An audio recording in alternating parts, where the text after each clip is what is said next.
Welcome everybody. We're just going to wait another minute or so before we get started. And I always hate it when you hop onto a webinar and it's just dead quiet. You can't tell if anybody's there. I'm just letting some folks in. Hey, Madison. Hey, Madison.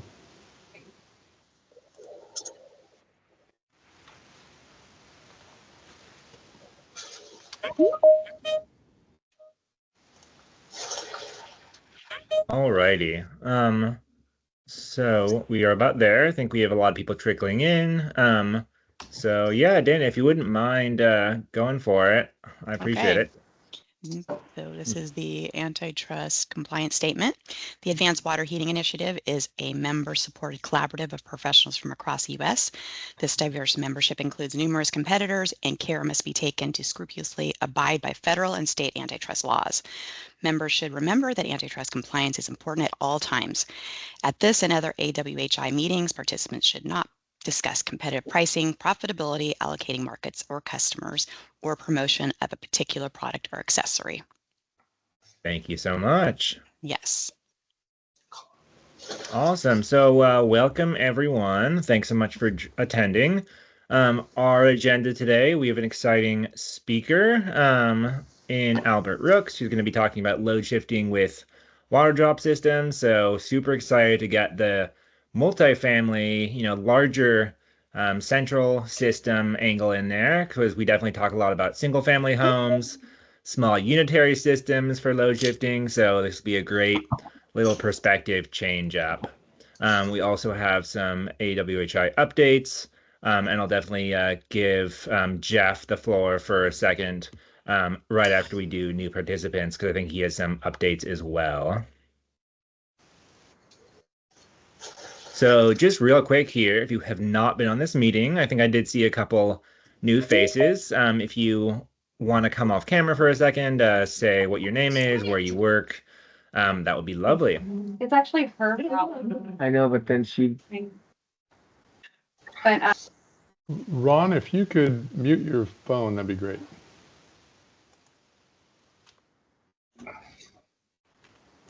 There are no new participants, though. That's all good. We can move on. So, Jeff, can I turn it over to you? I think there was somebody there that wanted to introduce themselves, and this would be a chance. I mean, I see some familiar faces, but they're new to this call. So somebody spoke up right before I was going to take over. Yeah, sorry, no. So my name is Eric Olson. I work with NIA. I work with Jeff and Dana on our emerging technologies team. I'm also been drafted into NIA's end-use load flex project, which we're very excited about. And obviously, Advanced Water Heating Initiative plays a critical role in grid connectivity in the future and load flex. So I'm excited to be here with everyone. Great to have you, Eric. This is actually my first time in this work group, so excited and just wondering what I've been missing the whole time. Yeah, awesome to have you here, and great to have you presenting too. So anybody else that would like to introduce them? I'm going to pick on somebody that I know that's there. Madison Johnson, I don't think have been on from Ecotope. Hi, Jeff. Yeah, I realized I haven't been on this call before. So my name is Madison Johnson. I'm at Ecotope, and I work on several of our load shift demonstration projects where we load shift with commercial heat pump water heaters in multifamily buildings. Awesome. Great. Yeah, love the work Ecotope does. So awesome to have you. Thanks, everyone. Anybody else? One of the things I just patterned in the chat box is if you're not comfortable speaking up, it'd be good to put your name, your title, and the organization you're with, and just put that in there so people know who you are if and when you ask questions. So, oh, sorry. Go ahead. Yep, my name is Matt Flynn. I'm an electrical engineer at the CEC. I work with Nick Struven, and we're pushing for the load shift for water heaters. Pleasure to be here. Awesome. Sweet. Yeah. Thanks for coming. I'll jump in too. I'm not sure I've been on this call yet, but this is Mitch Duro with Puget Sound Energy. I'm the DR residential program manager. So as we're getting our water heater initiatives spooled up, excited to be involved here. Awesome. Yeah. Thanks for coming.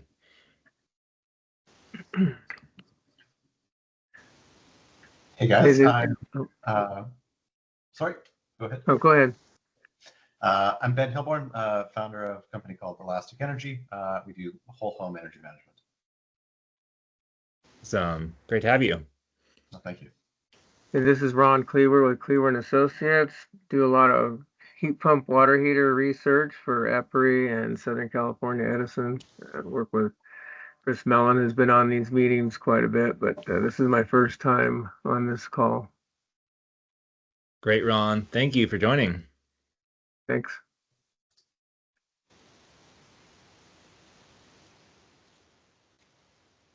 Well, glad we did that because I was gonna skip right along. So glad to see all the new faces here. Really awesome. Always want to get more folks attending because it can be hard to figure out all the work that's going on in this space because there's a lot of kind of individualized or small scale research. So always really good to have everyone. And for those of you who haven't been here before, if you'd ever like to present during one of these calls and you work on load shifting, demand response, any of that related to heat pump water heaters of any shape or size, definitely feel free to reach out to me at noah@newbuildings.org, and we can always chat and see if it'd be good to have you present. So yeah, well, with that, Jeff, I will return it back over to you.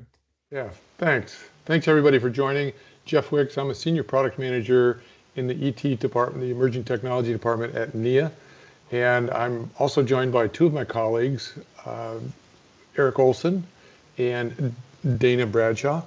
I wanted to make this kind of a formal notice today. Tristan and I have been co-chairs on this committee for the last, I don't know, Tristan, what has it been? 6 years, maybe 5 years? And Tristan is going to continue to keep working on this. I'm going to be stepping aside. Sounds like somebody's, Randall, is that you? There we go. I'll be stepping. Good morning, yes. Hi. Sorry. So I'll be stepping aside and Eric Olson will be taking on that role for me. And I'm backed up by Dana Bradshaw, who you heard read the antitrust statement. I'll be transitioning to 3/4 time through the end of this year, and then I'll be retiring at the end of the year. So I'm going to still be around, still able to help and make the transition as much as possible. So if there's anything I can do to help during this transition phase or even after, I'm not going away. I'm passionate about this. So I will circulate my personal contact information as we go. So, but I wanted to make that announcement formally here because we've got some good talent coming up and lots of great resources, and you probably won't even notice. In fact, you might even see an improvement in the committee, but we'll see how that goes. So Albert, I'm really looking forward to your presentation, but before we get to that, Noah's got some updates on some upcoming events in the next stretch of life. Yeah, well, thank you so much for that announcement, Jeff. And, I definitely know we'll miss having your expertise here. And I think Jeff has a ton of information and living in his head. So definitely feel free to pick his brain before he heads out. And we got a few months to do that. So don't want to let that all that experience go before he departs. Tristan, did you have a hand up? No, I did not. Okay, no worries. But yeah, no, I was big clapping and loving on Jeff there. Heck yeah, love that. Sweet. So yeah, big thing to mark your calendars for is Heat Pump Water Heater Day, which is on October 23rd. Thanks so much to our event sponsors, and the day will be loaded with many heat pump water heater events, including load shifting. I believe Peter Grant from LBNL will be speaking, which will be great. Peter and I worked on some really cool research together on 120 volt load shifting, and Peter is just the man for load shifting control development. So that'll be awesome. And, a bunch of other things on 120 volt, 240 volt, commercial heat pump water heaters of all sorts. We also have a upcoming webinar that I'm leading. I can pop a registration link in the chat. We already have a couple international industrial heat pump manufacturers. So this is kind of a big difference from what we normally talk about, right? But it essentially allows industrial settings to capture waste heat and reuse it, especially for lower temperature industrial processes, basically 100 degrees Celsius, sometimes 200 degrees Celsius.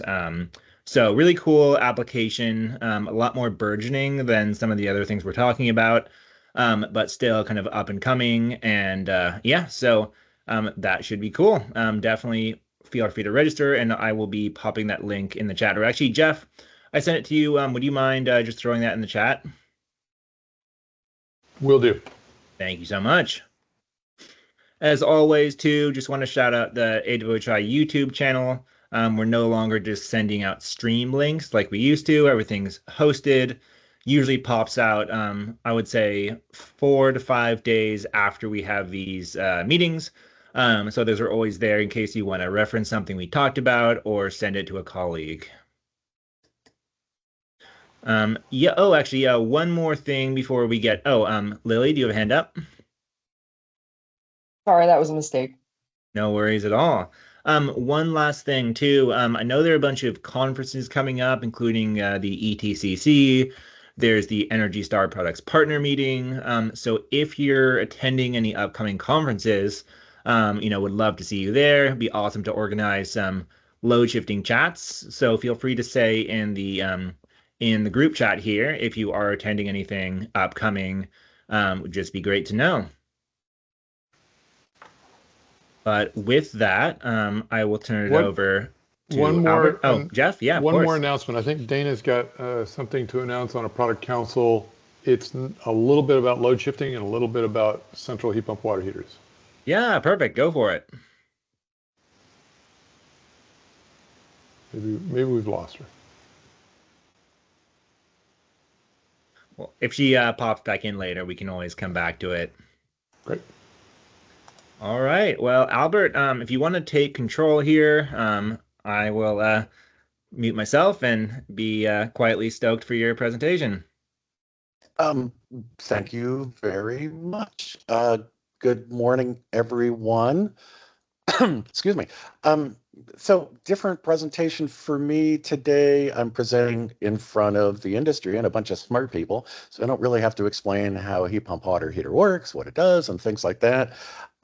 So my presentation that I'm going to be giving today is really a new presentation that we're giving to the industry, engineers, and the market, really about load shifting and some changes that we've made with the product line. So I kind of thought it might be relevant to share with this group.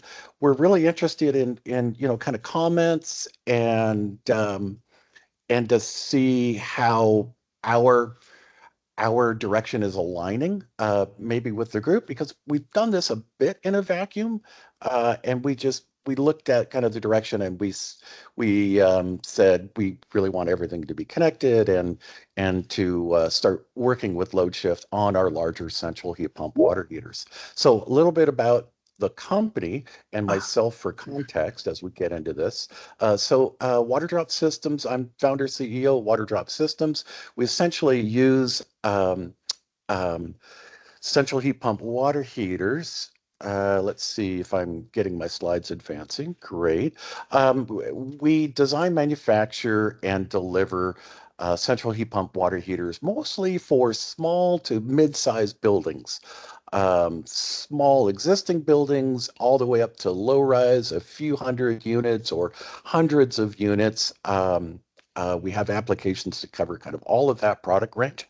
We developed a fully packaged heat pump water heater on one of the original concepts of a project that Ecotope was designing in the Bay Area in California, built that concept out into a full line and a full suite of products.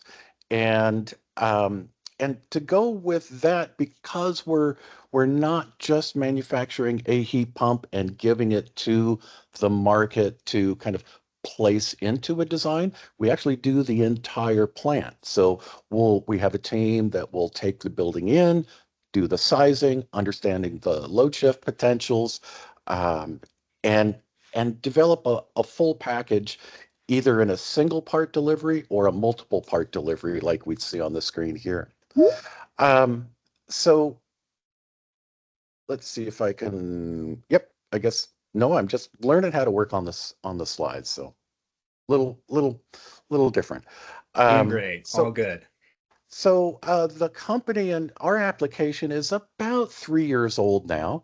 We've been going through some trial marketing. We've been predominantly on the West Coast, and we're just starting to expand our presence into the East Coast.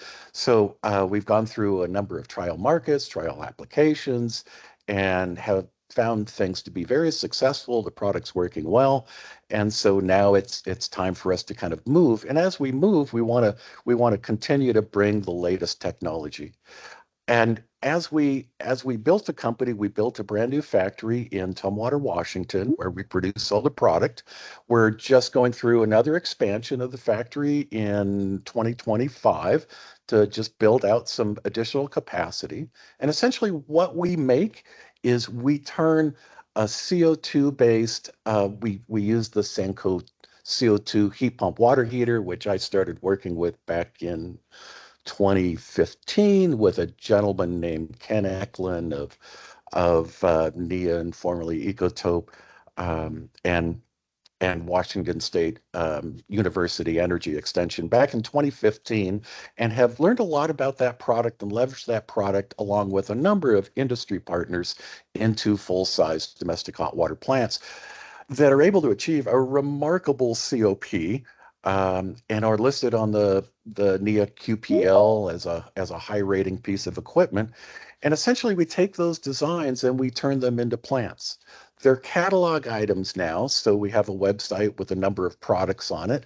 And so really it's more of a selection of product and ratification and examination of the design. Essentially, once production is made, we go through a QC step and packaging, and in a number of product designs, single delivery pieces like we see here, fully packaged skids that contain the heat pumps, primary storage, swing tank, controls, service panel, recirculation pumps, mixing valves, expansion tanks. Literally everything is on that skid, and you just drop it in place, hook it up, and away you go. To a semi-delivery, so heat pumps bound together on a rack, controlled by a single controller, which could be chained together to additional racks. And we have products for very small buildings all the way up to very large buildings, and the ability to chain together additional products along the way. Whatever the product is, it's all pre-manufactured in the factory, sized, ready to go, and placed on a truck, and off to site it goes. More information about the company and the application is available on our website. Happy to talk to anyone about developing programs and developing applications. A lot of good information there. But what we really came here to talk about today was load shifting. So context, now we'll get into the application. This application is really very new to us. So we're excited for industry opportunities, utility opportunities. This is a major commitment that we've made to our product line, and this is how we're addressing it to the market. In central heat pump water heaters, there's not a robust utility program that we can connect to today to make that load shifting application really relevant to a building owner and an engineer and anyone developing a product. So the communication that we're starting out with is that, okay, you have a consumer. You're building as a consumer of energy. And so let's start looking at water heating as more of a consumer step and energy management rather than just focusing, taking cold water, lifting it to hot water using, some kind of electrical energy. So as we do that, we start thinking about how that how that system works and what are the value points to the customer. And the customer is really the building owner and the person that's going to kind of take care and cover the operating costs of the building over time. So when we start looking at it, the first step of the conversation is that really, these big water tanks that we need to operate heat pumps because heat pumps really require storage to deliver domestic hot water to a building. Okay, so we've got storage, and these are actually big thermal batteries. So we're just going to store energy. We're going to take the energy, whatever the source is, renewable grid, whatever the source is, we're going to convert it into thermal energy in the form of water storage, put it in a tank, and then size it to deliver as it's needed. So when we make a jump and we think that, okay, some of the new sizing methods right now, we can look at a building and we can say, here's how many units, here's how many occupants, and it's 20 gallons a day per person, or 25 or 15. And I hear valid arguments in some of our markets for as low as 10. In any case, it's a number, right? And so we take that number and we derive a storage value and we design a plant that has that storage quantity in it. So the second part of this conversation is, for a little bit more money, you can add more storage. If you add more storage, you can kind of do some neat things. And there's some new ways to do some sizing and develop sizing that will cover kind of what we predict the load will be, and then add another little buffer to predict, not to predict, but to increase the amount of storage and have more thermal energy on demand. That maybe we can choose different times to create that thermal energy based on rates. Our step in doing this is we needed to design a whole new tank system. So we reached out with a North American industrial partner, designed our series of tanks that are WaterDrop storage tanks. And currently we have tanks as small as 175 gallons up to 500 gallons, and we're looking at some larger applications. But for us, this is kind of the sweet spot of the market for the segment of the market that we're doing. And in load shifting, because I'm new to this call, I'm assuming everyone is kind of looking at the standard 3 thermistor, kind of load shed operation and so forth. And for us, we want to do more than that. So in our tank design, we built in 4 thermal wells for every tank.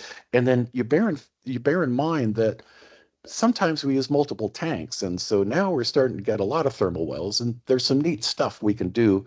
And we've got some projects out in the field that are doing some of this new neat stuff. But essentially, we're creating a new series of tanks, especially for load shifting. And we don't offer any other tanks. This is our tank. So all of our tanks now come with 4 thermal wells, and then we've designed our control configurations to have up to at least a minimum of 4 measuring points or 4 inputs into the controller to kind of take a look at the condition of the tank top to bottom in our stratified CO2, single pass configurations, and start looking at the tank as a battery rather than just kind of a tank of water, and I hit 40% aquastat fraction and I turn on some heat pumps, right? We kind of get out of that because we're really getting towards energy management and independent of the grid. This is still independent of a utility-based load shift, and hopefully I don't have to apologize for kind of going off on our own and creating our own direction. But we, of course, build it on the back at the base design of what we understand the utility programs to be. So we listen, we participate, and we work with partners such as Tristan and Skycentrics, and we incorporate the Skybox and join OpenADR. Our product is OpenADR recognized as of next week, I understand, and also on the QPL for CTA 2045 load shift. And Christian's there. Yep. Okay, good. So we're there, right? So that's a key factor. And that's a factor whether we're connecting with a utility and running a program or we're not, because sometimes we're not. And like right now, we're going to do that a lot. And so one of the things this Skycentrics does, it gives us a place to manage data, have a utility connection, but it's also going to give us a place to dump data, right? So at the end, we're going to have a consumer being the client building, a place to manage their data and do some messaging and a lot of kind of neat stuff that we think is more interesting than just lifting cold water to hot and storing it until people use it. So a lot of interesting things happen there, and the Skybox is really the backbone and the logic behind where we set up and mesh our signals with the utility signals in our operation. We have our own built-in logics and controllers, which we'll take here, but at minimum, we want to be able to go to a project, size it for load shift, meet some new California tech opportunities that we've got a number of projects that are kind of in the pipeline in development right now that meet these qualities that became even more interesting as the farther we got into them. But essentially, we've got some tools and we've got tanks that'll certainly cover the 3 thermistors. But as we get into larger applications, we've got tanks with 4 thermal wells. As you start stretching 4 tanks or a single tank into 2 tanks, and then 3 tanks and 4 tanks. Now we're learning, of course, maybe 4 tanks in series is maybe not the best. Step back, look at parallel piping, right? It's a learning experience. But in any case, right, those thermal wells start landing in different places. So we very intentionally built a tank system from small tanks to large tanks and set up a map that we can essentially hand this system over to an installer and give that installer a map to say, this thermistor T1 goes here, this one goes there, this one goes there. So there's not really any calculation, right? Because inside on the control side, we're running, kind of wherever we're saying we're sizing. I mean, load could be at 20% and shed could be at 80%, or it could be 85%, it could be 90%, right? These are all variable numbers, and we're all still learning kind of like what those right numbers are. But the fun part, this part that really makes this work for us, is that we have that variance. We can run some of the basic commands, and we can do it with a utility partner. We're really excited to start one. We'd love for someone to give us some ECM that we could plug on the back of our Skybox and start running some programs and run them. There's more interesting things about controls as we move along, but there's a basic, right? T1, T2, T3, could be 20%, 40%, 80%, aquastat fraction, load, shed, shut down, whatever program we want to run. We're ready to do it. Basic product from us out of the box does that at minimum, and then it'll do a bunch more. So the bunch more is an interesting project that was developed really before there was a functional central heat pump water heater load shift program in Northern California that could be connected. This is our implementation. It's a co-design with Ecotope on an Ecotope project in Northern California that we built a whole bunch of skids and landed the skids, and a couple of the skid pairs that you see here in the picture, have about 700-800 gallons of storage and bunch of heat pump capacity and all that good stuff. But they've got some new logic in it, right? So rather than running kind of load, shed, and things like that, this is more of a kind of a load matching program. So what happens here is, let's see if the animations work. Yeah, it's great. Good. So we take a little bit of load out of the tanks and we see some load leaving. So we turn on 3 heat pumps. A little more goes, turn on 6 heat pumps. There's a total of 8 in this plant. and more load goes out, and we turn on all 8 heat pumps, right? So we can manage that based on what we see.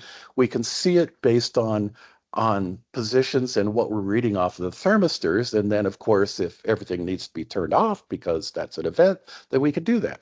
Right now, this is a standalone program, but it can easily actually connect to a utility and be run basically on their signal rather than our signal.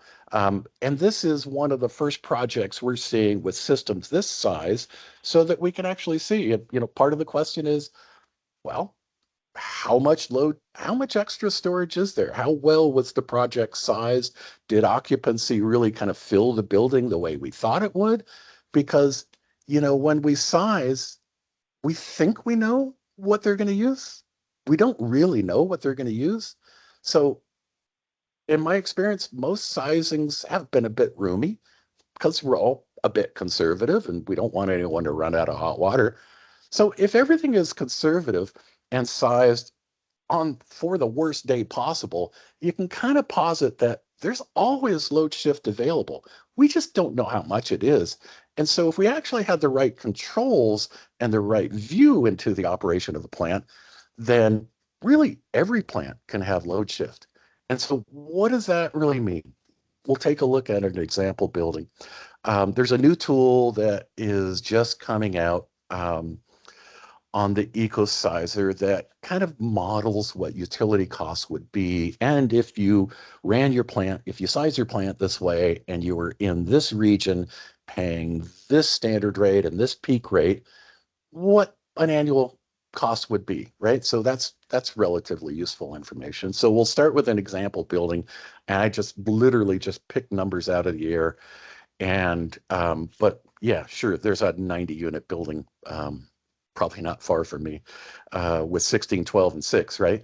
So then we do a sizing and we get our normal sizing, and it's just normal, right? It's not with load shift or anything like that. So just normal. And so 97 kBTU, and what do we got? 433 gallons of water storage.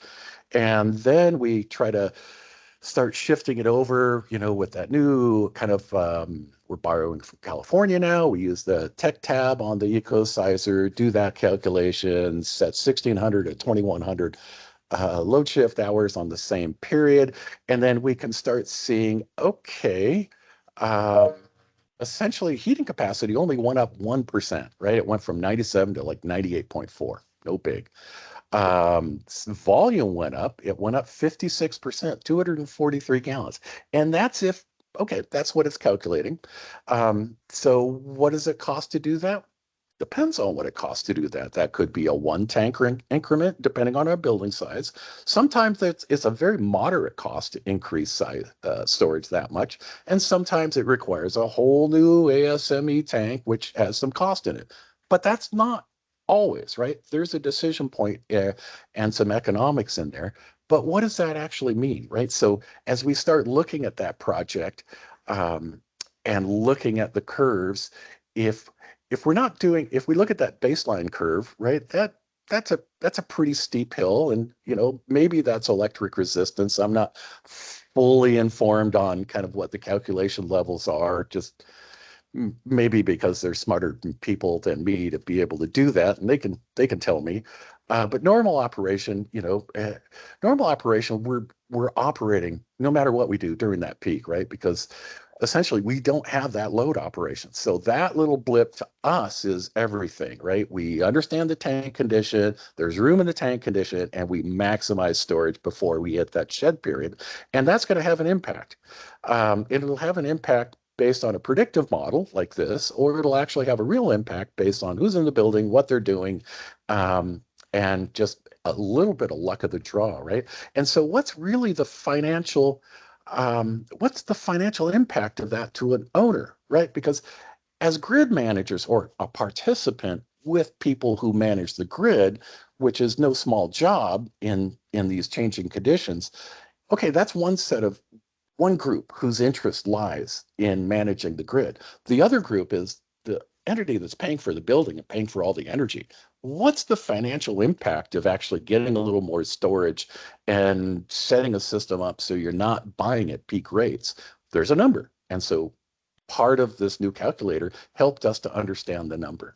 So again, we went back, kind of looked at a Puget Sound energy rate, because the current calculator, it's tied to zip codes, probably based on kind of where the funding stream came from to develop that calculation. So we're going to jump around the map, and we actually even reached up to Vancouver to BC and tried to invite BC Hydro to kind of get in the game and maybe make a donation to add their postal codes into the modeling, which will give us the usage, which we can plug into rates and then see what the numbers are. So there's PSC rates as I understand them. Here's how they factored out electric resistance, 11,000 annually. A water drop without storage, without any load shifting, that number knocks down to 4,600. So, okay, making a purchase of a heat pump is a rational decision, right? There's a lot of money to save this year and every year after. And so that's cool. How about if we minimize our peak rate buy? What does that mean? So now we actually take that 4,600 annual and we take it down to 3,400. We can run a cost computation about what it costs to build that extra storage, how that amortizes. If there's any utility funders out there, it would be super cool to people like us saying, hey, if you size to load shift and you have this connectivity, here's a few $1,000s to cover the extra storage cost as an incentive, right? Because really, it's like everything else. We want to get the capacity in the building so that we have the ability to run the programs, just kind of like you all are doing with unitary heat pumps and that load shifting. Even though you're not maximizing it, you're in the capacity building stage. So for us, it's like, get them to add extra storage, and we're trying to build that value proposition to add extra storage. So went through the same thing with Vancouver, BC Hydro in the province of British Columbia. We work in that area a lot. Have just literally introduced peak rates, and they're still new. They don't really have programs to operate this yet, so we're going to run some trial projects and give them a chance to kind of look at the impacts. And as if we're running this program, here's kind of the results. We very much want them to come in and work with all the tools that we're all used to using. I mean, the climate's really close to the climates I understand. We all use domestic hot water. We all need it at a mixed temperature. We all need it at a high storage temperature. These tools that we can share across borders, it's really, really helpful. So in any case, same storage, no load up is our normal configuration, and we get some sizes. We plug in some utility rates. Scott Spielman and another staff member at Ecotope was kind enough to run kind of a custom program on this one, and not sized for load shift. Gave us some numbers. I'm sorry, the numbers are right there. Electric resistance, $12,000 US, $4,600 if we switch to CO2 heat pump with load shift, right? Dramatic savings. And that's one of the questions that BC Hydro has got to work into their value pitch as they start developing load shift and the transition to heat pumps. So, and then example building notch sized, and we don't have that load up, operating the load shift program will still avoid peak use rates regardless of whether there's a utility program there or not. If we actually give consumers or buildings equipment that does that load up function, whether there is a utility signal behind it or not, we are going to help that client buy fewer electrons at peak rate, right? And so there's a value that we're trying to communicate directly to the market. One last thing, I'll just kind of walk through this building. It's a project we've got in progress right now. It's super interesting. It's in California, existing multifamily buildings, small ones. And retrofit to me personally, as a founder of the company and a participant in how do we manage these climate requirements that we have to deal with. Super interesting work, hard work, but we've got some interesting things going on with this group. So this is a building brought to us by Carbon Zero Builders in California. Great group, doing a lot of things, and they're looking for, we hope, a way to kind of implement these things faster, right? So they're looking at our droplet program to kind of take a building complex like this, divide it up into these domestic hot water plants that you can see here across, and then we prefabricate, ship everything down, and they could do a quick install and get it going. And because we have kind of all the technology behind us, our droplet program that you can see on the left, it's not a pitch for the product. It's more kind of like where we see the industry going. So we take all those heat pumps, pipe them all together, right? And so we take cold water, lift it to hot, and they all have individual compressors, so we can stage them on and off with a number of staging commands and things like that. So we can do load matching, or we can run them all. There's some more improvements kind of coming down the line, but that service panel basically is a way we can bring a plant in, set it on the ground, bring one power connection to it, and then the whole thing is powered up. But also inside there is a PLC, an LTE network router, right? So all of the plants that go at our door, they have an LTE signal network router. So when they landed and they start up, we actually have a technician on our end looking at the startup, watching the temperatures, seeing the stages go on. And then it also has a skybox. So everything that goes out our door has a skybox now. And so now we're actually able to approach these little buildings with all these new features. In addition to that, we can join these droplets together and make them parent and child, and join 2 of them or 3 of them or whatever number we want. But we also have the ability, is kind of where we started, as a site built controller. So we've taken all of those features, including the network router and the skybox, and built it into a site built controller, because some of these existing buildings can be tricky to fit equipment in, and you just got to work with what you can work with. And the neat thing about these small heat pumps is you can kind of arrange them, pipe them together, tile them. But the trick stuff for us is kind of building in the control and the management. So essentially, this is the way this building's going to go. And because an LTE signal for all of those plants would be kind of, an onerous annual cost to the owner, we're creating a new controller option where essentially we can create one master Wi-Fi mesh standalone on our equipment, never touch the building. It's our Wi-Fi mesh, and then bring those back to a single plant that actually has the network router and the LTE signal, and then bring that all up. Tristan will be happy because all those individual nodes have a skybox, right? Because they're a separate and distinct plant. And so they can all receive a signal from a utility. We can reach in because the PLCs have their own IP address, so we can reach in, change points, change programs, and operate a different program. We can stack an ECM onto the skybox and turn it over to the utility. They can operate it, but we can all reach in, and the owner is now only really having to face a single LTE signal. And that's their way that we can kind of all connect and keep things live and viewable. As we think about implementing the programs that we think about, but this equipment is going to live in these buildings for a very, very, very long time. So we always want to have eyes onto the building. And if the building's got hard water or something like that, we want to have a custom program that looks at the building over time. Maybe we can measure some water sensitivity, but at minimum, we could say, well, instead of descaling every year, it's been 6 months. Here's your descale reminder for plant 2B.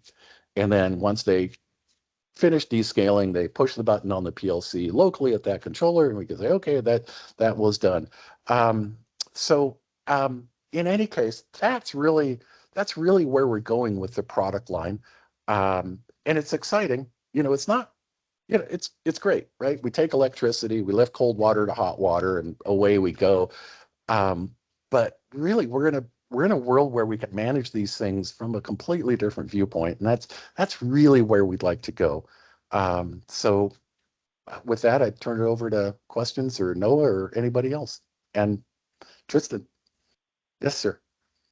Yeah, thanks so much for that presentation. I know a lot of us are super delighted that you're quantifying load shift, and most importantly, the extra little bit that a extra storage tank might, number one, deliver in terms of the quantity of load shift, and number two, the ROI. So I've been lucky enough, Albert, to just recently be in two different buildings, and it was fascinating. One of them had just stuffed tanks where you could not have put one more tank in their little equipment room. The other one, it seemed like you were in a lounge at an airport with tons of room or something because it had so much room. So sometimes you're going to be limited, right, by literally the size of where you can put stuff. But the fact that you're doing it when you have size is great. And I'm just wondering, do you feel like you guys have kind of nailed down and proven yet how much load shift you get? Or is it still, you got the ecosizer, you've done some modifications, and you're still waiting for the field to really prove out that these calculations are going to work? Or is it, because and then the most important question is, it sounds like the field will validate, let's say in the next 6 months, hey, yeah, we got it down, we know what we can do. That's where we're at. And you reminded me, here's a duh on my part. The key feature I forgot to mention is, right, we built in all this capacity, and then we give the client building a choice of control.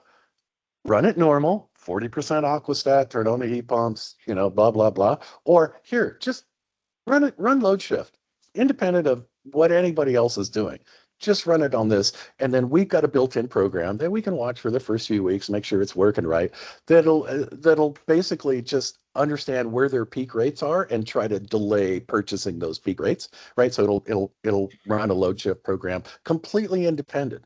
And if everybody gets hot water when they want hot water, and the client building is buying less peak rate, it's a win. And so, Tristan, we don't really know what the financial impact or what the sizing, right? With all these thermistors, we're actually going to start seeing how much of the tank we actually consume over these periods, right? And everything's connected with an LTE signal, not somebody's Wi-Fi that is going to be lost in 6 months, right? I think I looked at the slides from the last presentation from Southern Company, and I think they had like 40 or 60% Wi-Fi disconnectivity, right? Which that was why we chose LTE. And in any case, yeah, we don't know yet, but we got the means to find out. And I think if we had this meeting a year from now, I think we'll have a lot of new information and maybe the opportunity to refine. And for us, I see the value of load shifting. I see the value of load shifting to the client building. So I want to create a product and not wait for the industry to say, hey, I need you to do this so I can supply electricity to everyone. I just want to take my product line, jump ahead and say, we're already there. We're going to make it an economic benefit to the client building, because it is. And the funny thing is, if they even size normally and they don't build in extra storage, that sizing is probably roomy and size for the worst day. So there's load shift capacity there, and we don't know what it is. And now we're going to learn. So there, bit excited. Quick follow-up question to that. So I think your examples so far have been multifamily. I think everybody on this call knows that multifamily, because domestic load profiles are super sweet for grid peaks. So time of use is typically that 4 to 9 slot you showed us. Obviously, we can add morning peaks that often aren't there. So domestic water heating load profiles, multifamily, big commercial heat pump systems, super sexy. But interestingly enough, like the restaurants in San Francisco are freaking out, right? Because they're like, oh my God, the expensive time of use price is almost always 4 to 9. And that's, Sev 6 to 9 is our peak of delivering our business. And so there's also obviously other verticals that have different load profiles. Have you thought about that at all, or are you really focused on multifamily? I think I'm trying to stay focused. For me, I'm trying to stay focused on multifamily. I'm not necessarily convinced my base equipment is right for restaurants because you need some high temperatures. And so I think on the generation side, I need to look at some other things. And right now, I've got a roadmap in front of me on multifamily that we still have a number of things that we want to get a lot better at. And we did. That's not this call today. We've got a lot of other really cool things going on. And we'll stay on that track and try to be the best at this market segment. Thanks. Happy to share with anybody else if somebody's working in restaurants and they want some help or ideas or some controls. Yeah, but we got to stay focused. Yeah, no, absolutely. That's always a good question. First off, just wanted to say immense thanks, Albert. That was a great presentation. Really, really cogent, well explained. You could definitely start a central heat pump water heater podcast. I think many people would be interested in listening to that.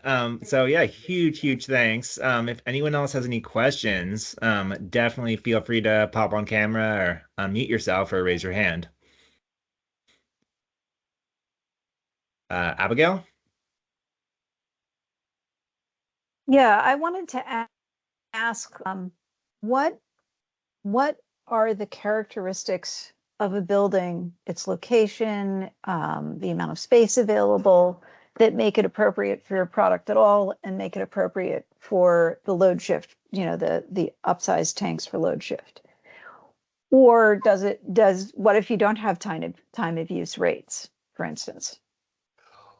Well, boy, okay. Well, time of use rates right now for load shifting, I think that's the benefit. However, let me kind of go back to some of the basics. So existing buildings, space constraint, we're working on two things. Separately, we've got two different product developments going on. One, we just got awarded a grant by State of Washington to develop a system that uses a much smaller primary storage, and it's actually going to be storing the energy in latent energy form rather than sensible water storage. So we'll be using phase change material and doing that. And then also because we can treat things differently there, Abigail, the other issue that really comes up for us is connected load.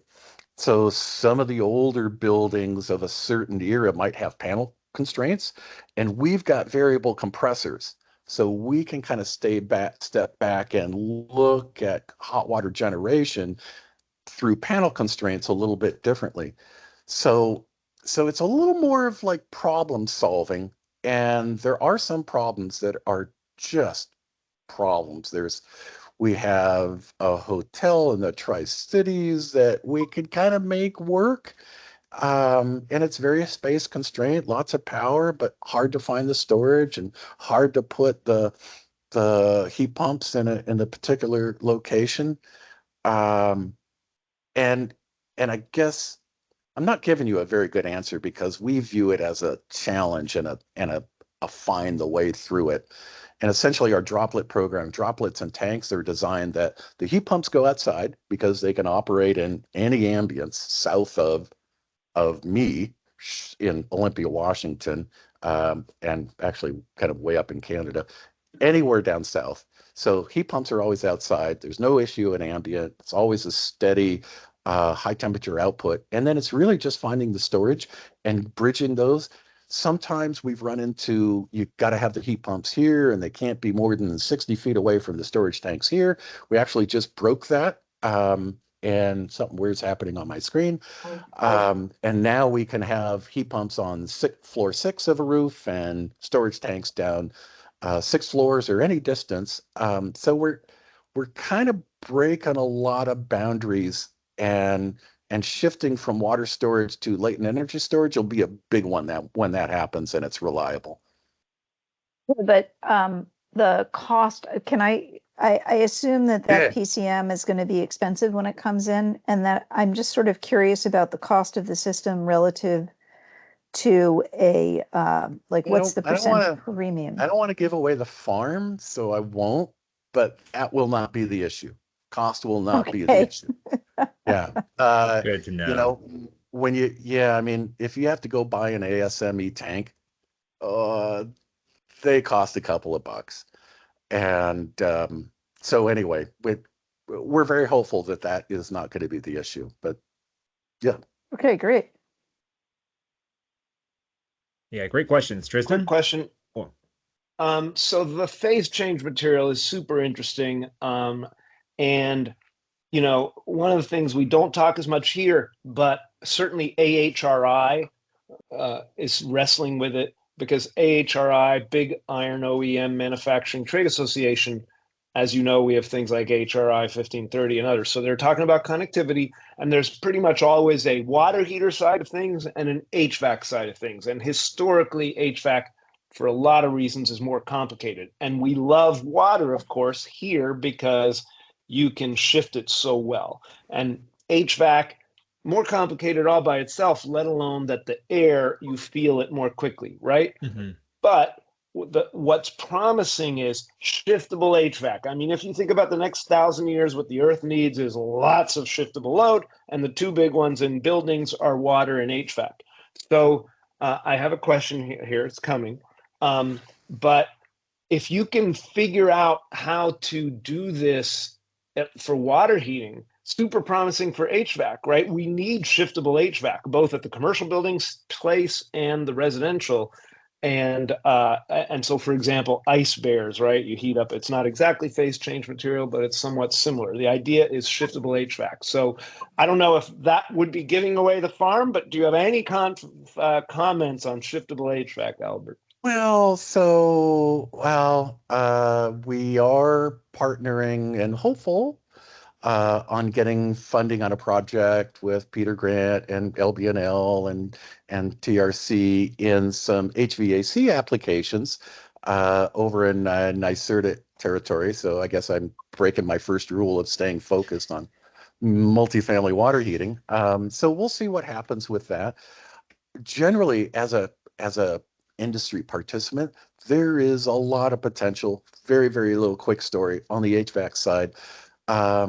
Presentation a couple months ago up in Victoria, BC, about a brand new building, and it's like a passive house enclosure, right? So ridiculously small heating load in Vancouver, BC, and a good size cooling load.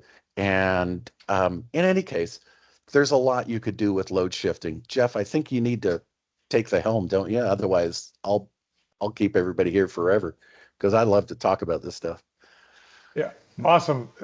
Thank you, Albert, and I really appreciate the work and also the great explanation. So, Noah, do you want to give the announcement for the next meeting? Yeah, absolutely. Here, let me take control one moment. So the next meeting will be September 13th at 9 a.m. If you are interested in presenting, please email me at noah@newbuildings.org. I'm happy to chat and see if it's a good fit for the working group.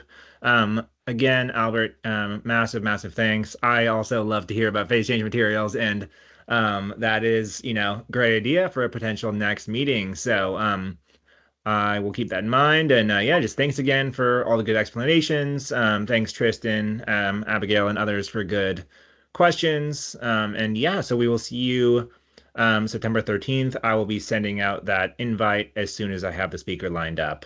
Anything else to add there, Jeff? Nope, I think we're good. And I think there's one announcement that Dana would like to make. Can you do that really quickly, Dana? Yeah, I can do it really quickly. I'd like to promote an upcoming NIA Product Council that we have scheduled for September the 24th. We'll have a couple of topics on it. First is central heat pump water heater training for multifamily, where we'll do a little deep dive into an installation here in Portland, Oregon on the splash blocks of a Nile E360. And then secondly, we're going to do a presentation to introduce the U.S. Department of Energy's new web-based tool that offers detailed information about how how to size, select, and install electric heat pump water heaters in water heater replacement scenarios. So that was as quick as I could say it. There'll be more information on NIA's website here in the coming weeks, and I can share the link to that even on the 13th meeting and other meetings as well. But thank you for that. Great. That was a very impressive 30-second rundown. Thank you, I can Dana. talk fast. Yes, thank you very much.